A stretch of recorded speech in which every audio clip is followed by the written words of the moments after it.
So ngayon mga kalabs, good morning, good morning. Nagluto tayo ng tinulang isda, isdang talakitok. Talakitok sa Tagalog. Sa amin, isdang puti. Ayan, nagluto ako mga kalabs sabaw. Ayan, kumukulo na yung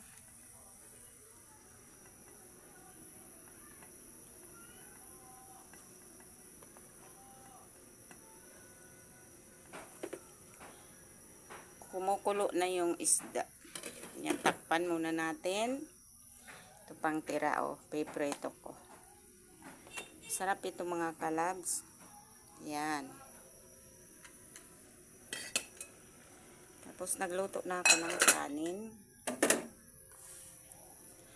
Pag medyo maluto na yung isda, ilalagay na natin yung gulay. Ito mga kalabs, yung gulay, Ito ang gulay niya. Ito, pitsay at saka yung Chinese pitsay daw. Ito sa Tagalog. Charot mga kalabs. Ito. Pinaghalo ko na kasi sayang din. Lalagay natin sa sabaw para tayo laging healthy. Yan, kumukulo-kulo na. Paluto na yung isdang talakitok. Yan mga kalabs. 2 kamatis malalaki nilagay ko mga kalabs.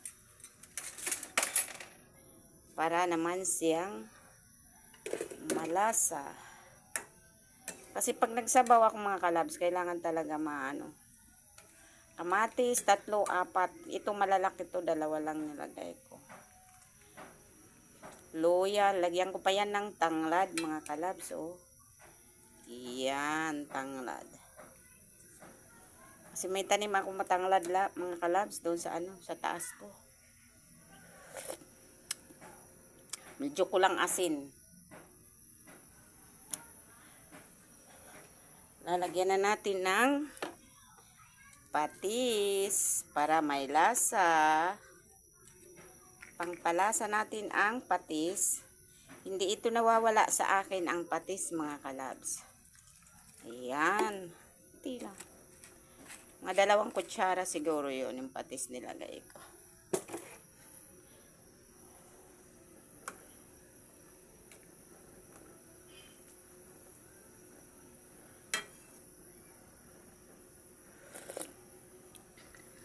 Lasa na siya.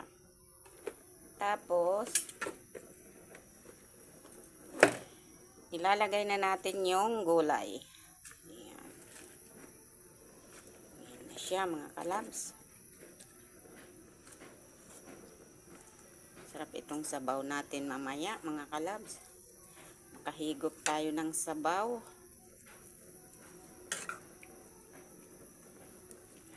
Ayan na siya.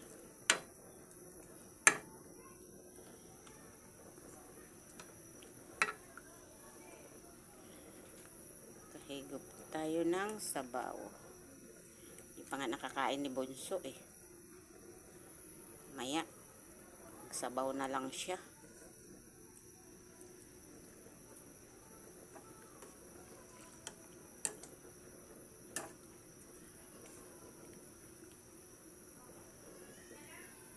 Ito lang siya mga kalabs. Yan ang isda natin.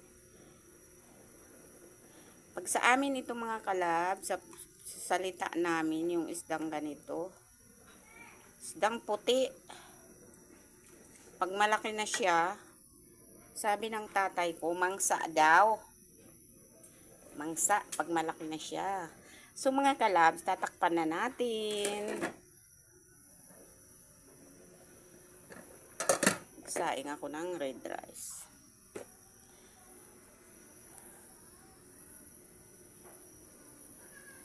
Mga kalab, thank you for watching. Like and share. Masarap ang ulam natin itong tanghalian natin mga kalabs.